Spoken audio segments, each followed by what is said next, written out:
r/AskReddit. Lawyers of Reddit. What was your moment in court?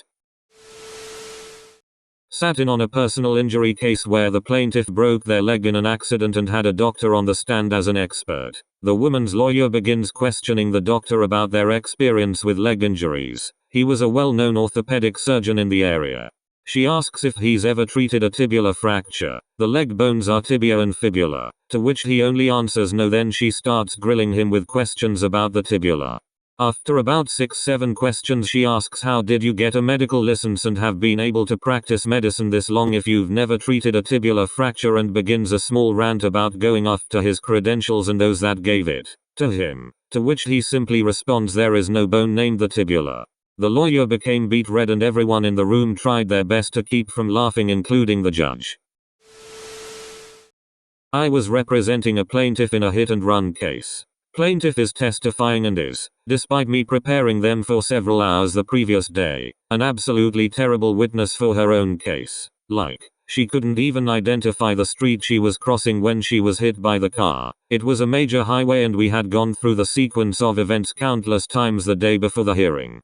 The moment came during cross-examination. Defense counsel pulls out a picture of my client dressed up and ready to hit the club, which was posted to Facebook the day after the alleged accident. I, thinking quickly, object because the timestamp refers to when it was posted, not when it was taken. Defense counsel show the picture to my client and asked her when the picture was taken. Sure enough, they say it was taken the day after the accident when she was supposedly in unbearable pain. Oh. When I was in college, I was a bailiff. Guy is on trial for murder. First witness testified that she saw the defendant shoot the victim. Second witness states the same. Police officer testimony is that he arrived at the scene and defendant was there holding the gun. Coroner testimony is that the first bullet hit the victim in the arm. The second bullet hit the victim in the torso and the third bullet hit the victim in the heart, which was the fatal shot. Defendant yells out, see, that proves that I didn't kill him. I only shot the mother twice. I was interning for a judge. We were in the middle of voir dire, for what was frankly not that exciting of a criminal case. Half-day trial expected. Not salacious details or violence or anything. 75 potential jurors in the room. And when my judge didn't let a guy out of jury duty because he'd have to pick up his kids, that guy proceeded to say in front of everyone that if he was made to show up next week he'd make it the shortest trial ever and find him guilty right out of the gate. My judge was an incredibly even-keel guy. Nothing shook him or got a rise out of him, and he was an expert at figuring out what he wanted to say in the most neutral fashion possible before he said it. Conversations with him took forever because there was a pause before every sentence. But then, this guy poisons an entire jury pool of 75 people. We had to individually question each person to see if that little outburst was going to affect their impartiality, etc. 75 in-camera interviews later. Judge pulls the guy back in front of everybody and begins to scream at him about disrespecting him, the courts, and every other juror's time. Me, the attorneys, and the court reporter go white-faced because we didn't know this was coming. The guy didn't have to sit for jury duty, but I still don't know if he got to pick his kids up, since he spent a couple days in jail for contempt. I was involved in a pretty messy custody case. The other party was a mess and had kept the child from my client for a few weeks. OP was playing lots of stupid games and kept requesting continuances. I requested a drug test, which the judge ordered. However, the OP didn't show up for it. To clarify, he did show up. He just stood in front of the toilet for literally 2 hours and claimed he couldn't pee. I was representing the plaintiff, so the burden was on me. I called multiple witnesses that testified to the defendant's drug use. So, opposing counsel decides to call their client for direct examination and asks, "You don't use heroin and crack, right?" That is, for the non-lawyers, a very stupid question for many reasons, especially considering his client didn't show up for his drug test. However, I fully expected the defendant to just lie and say he was clean. After the question was asked, there was a really long pause and the defendant said, "Yes, I do both of those." My head almost exploded. I didn't ask any questions on cross-examination because I didn't want to muddy the waters. I won, and the child is doing great. Not mine, but my boss's won. She had to defend a small-time delinquent as duty solicitor. Before going to court, he asked her what he should do. She explained to him if he was cooperative and truthful, his sentence would be milder. After hearing the case, the judge asked him if he wanted to add something. He got up and explained to the judge, "My counsel told me to be truthful, so I wanted to tell you that I not only did the robbery I'm being heard for but also several others in the region." He continued to admit to several robberies that had been unsolved yet, and everyone, even the state attorney, were facepalming. Not in court but at a tribunal, and also I was plaintiff, suing for wrongful termination.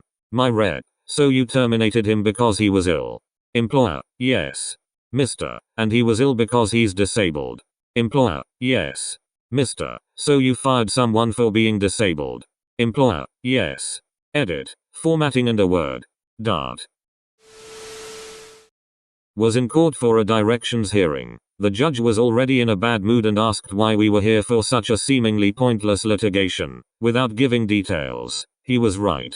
The barrister starts to make our case, and I am taking notes about areas we need to further explore when I hear, "Excuse me, why were you so rude to me?" The client, who had been told to not come, had come to court that day and was evidently incensed by the judge questioning the merit of their case. They berated the judge for about 3 minutes, with me and my counsel first stunned and then trying to shut them up, before he adjourned the hearing. The case did not go very well, to my client's surprise and fury. Big sigh. Not me but my former law partner. She was in court representing a client, I think in a hearing for a restraining order against her soon-to-be ex-husband. Our client was telling the judge that when they met to exchange the children for visitation, the ex had kicked her. He immediately angrily shouted, "She can't prove it. I didn't leave a mark, thanks, buddy." Probably the funniest one I ever came across happened to a colleague. We were prosecutors then, 18-year-old defendant applying for bail. He needed a residential address and got his dad to show up at court to confirm that the family home was available to him. Defense lawyer gets old dad to confirm that son can stay at family home. Dad says yes. My fellow prosecutor gets up and asks dad, "Do you really want him home?" Dad goes off the deep end. Jesus. The grief he's brought me and his mother. Out all hours. Taking drugs. Hiding stolen property in the garage. All night parties. I'm on antidepressants and the wife's had a nervous breakdown. Dad goes off on one for 5 solid minutes. As the defendant gets taken back to the cells, he calls out, "Thanks dad. I owe you one." Obligatory anal, but in a pre-mediation meeting once for an uninsured motorist claim, an insured had alleged that she couldn't walk without the aid of a cane and had a pronounced limp after an accident due to a low back injury and a shooting pain in her right leg. The doctor notes didn't support anything but a subjective injury after a few weeks, but she was still treating 2 years later and going to new physicians. So, we had her followed covertly to see if she was really using the cane and had a limp, etc. We got footage of her carrying like 4 grocery bags in each arm to her car in a Walmart parking lot, walking perfectly fine. When she got to her car, she even opened the trunk of her SUV without putting any bags down and lifted the gate with her knee part way. Her elderly mother was with her using a particularly decorative purple cane with a flower pattern on it. They followed her to a doctor appointment an hour later and she's on video using her mother's cane and walking with a limp that would give Forrest Gump a run for his money. Never did follow up on how that played in the mediation, but I can only imagine it gave some attorney an moment. Person I was representing was on trial for assault in the 3rd degree and DUI. In my state, A3 means you've assaulted an aid worker or police officer and is a felony. The allegations are that he was very verbally abusive to the officers and, at one point, kicked one in the face. We're sitting at the defendant's table and the officer is testifying about the statements my guy made to him, including some pretty horrific name calling. Out of nowhere, my client screams, "You're a liar. You son of a..." We lost that trial. Another time, the judge asked a client whether anyone had coerced him into pleading guilty, and he said yeah. My attorney, I about shit my pants, but he laughed and said, "I'm joking." Number. Thank you for watching. If you enjoyed today's video, drop a like and subscribe.